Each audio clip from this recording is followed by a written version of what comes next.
La parole est à Monsieur Adrien Quatennens pour la France Insoumise, pour une durée ne pouvant excéder 10 minutes.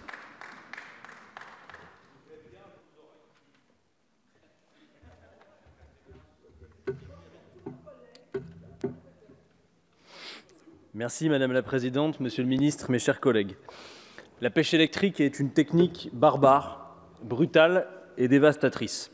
Loin d'être cette technique innovante, il s'agit d'une menace pour la biodiversité et les artisans pêcheurs de nos ports. Son nom officiel, pêche au chalut à impulsion. Elle consiste à envoyer un courant électrique dans des électrodes placées sur des filets traînés par les chalutiers afin de provoquer des décharges électriques de plusieurs secondes dans les fonds marins. Cette technique est interdite en Europe depuis 1998 au même titre que la pêche à l'explosif. Pourtant, après une intense campagne de lobbying des pêcheries industrielles néerlandaises, la Commission européenne a lancé une expérimentation autorisant des dérogations à cette interdiction. Depuis 2007, ces promoteurs sévissent de nouveau en mer du Nord sous pavillon néerlandais. Il s'agit pour eux de faciliter la pêche industrielle. La violence de la décharge électrique a l'effet d'un taser mortel. Selon l'ONG Bloom, les poissons remontés sont brûlés, ont des ecchymoses et des déformations du squelette. D'après l'association française Robin des Bois, cette technique provoque des réactions épileptiques, des torsions de la colonne vertébrale, des ruptures de la moelle épinière. Sous le choc terrible, les poissons se contractent tellement fort que souvent leur squelette s'en brise. Selon d'autres ONG, les larves, les œufs et les juvéniles sont aussi tués sur le coup. C'est tout l'écosystème marin qui est impacté, pas seulement quelques espèces de poissons plats visées. Les autres espèces de poissons, quel que soit leur habitat, les mollusques, les vers de mer et les éponges sont aussi touchés alors même qu'elles ne le devraient pas. Cette technique de pêche met donc en péril toutes les ressources halieutiques. Alors qu'elle est interdite dans presque toutes les régions du monde, des États-Unis à l'Australie, du Brésil à la Chine, celle-ci, qui avait tenté la même expérience que la Commission européenne, s'est ravisée quelques années plus tard face aux dégâts causés. Nous en observons, nous aussi, et dès à présent, les conséquences dans nos eaux après 10 ans d'une expérimentation dangereuse pour l'environnement et pour l'emploi local. Les pêcheurs artisans du nord de la France sont en plein désarroi. Des membres du groupe de la France Insoumise les ont rencontrés. Ils nous avaient déjà alertés de longue date sur les dangers qu'une généralisation de cette pratique ferait peser sur leur profession. Depuis l'autorisation de dérogation, leurs journées sont souvent infructueuses. 3 à 6 mois de l'année, ils doivent s'éloigner de leur port d'attache pour trouver des eaux qui ne sont pas encore ravagées par les chalutiers électriques néerlandais. Leurs sorties en mer sont de plus en plus longues, de plus en plus lointaines et de moins en moins productives. En quelques années, la moyenne des prises de sol a par exemple été divisée par 10. Il est même arrivé qu'un équipage ne ramène au port que 30 kilos de poissons au lieu d'1 à 2 tonnes en temps normal. À Dunkerque, 50% de la flottille locale a disparu en une décennie. C'est une catastrophe sociale causée par la concurrence déloyale et la course à l'industrialisation de la flotte néerlandaise qui vient pêcher dans nos eaux territoriales. Cette flotte dépasse largement les limites qui lui ont été fixées en nombre de chaluts électriques.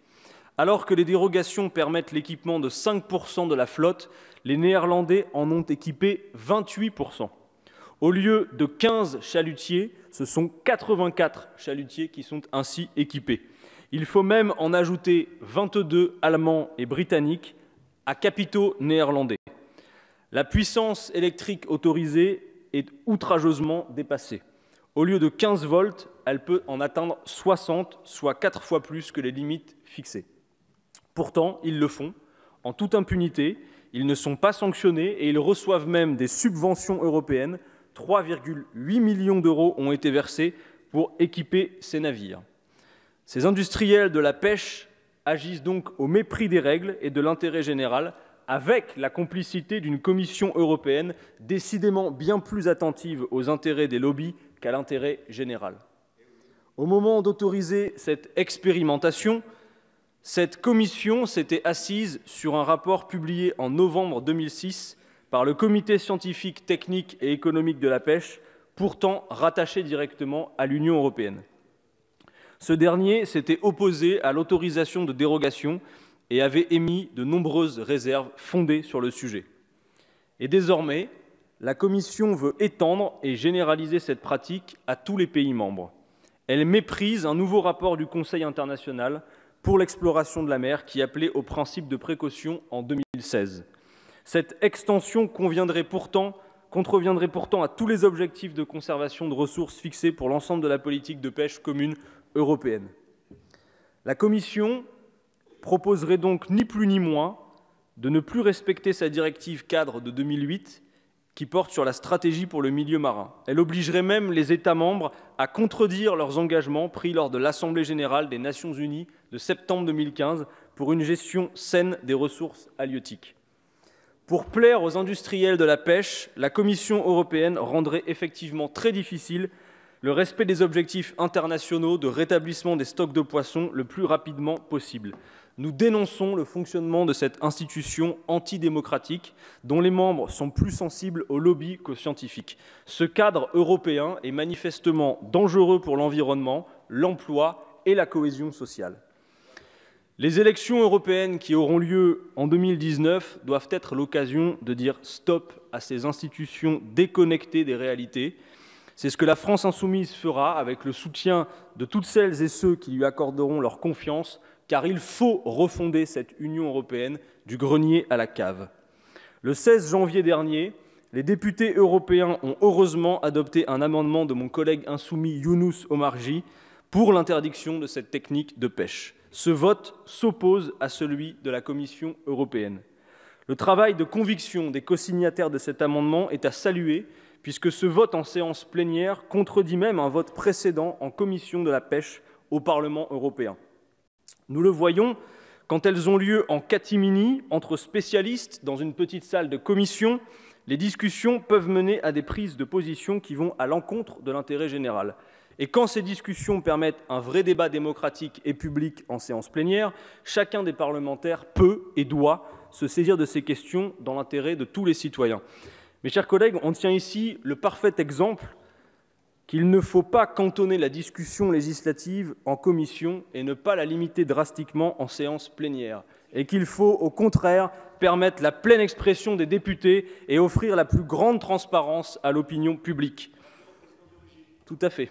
Cette démarche prend du temps, coûte peut-être même de l'argent, puisqu'il faut chauffer, éclairer et rémunérer des agents, comme s'en offusquait un député siégeant face à nos bancs il y a quelques semaines, mais la démocratie le nécessite.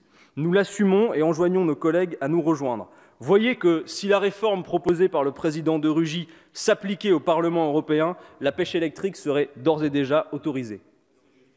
Toutefois, le combat n'est pas terminé. Le Parlement européen est le seul organe de l'Union européenne qui reçoit un mandat populaire et tire sa légitimité des élections. Or, il n'y a pas l'initiative législative et 70% de ces décisions ne s'imposent pas.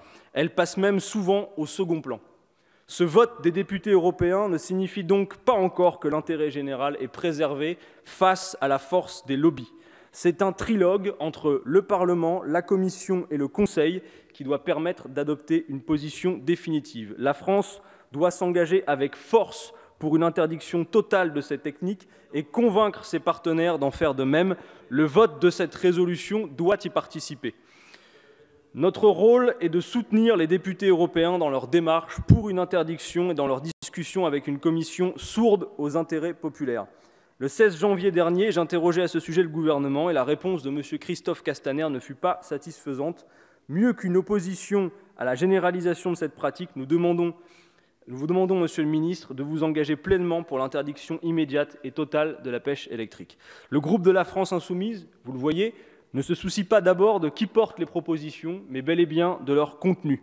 Il nous arrive, vous le savez, puisque nous sommes en profond désaccord avec le projet de société imposé par ce gouvernement et cette majorité, parfois même à coup d'ordonnance, d'être en opposition frontale, mais il nous arrive aussi parfois de trouver des points d'accord, et cette résolution en est un exemple. Pour ces raisons, le groupe de la France Insoumise votera pour cette résolution présentée par nos collègues de la majorité et soutenue par plusieurs groupes. Je vous en remercie.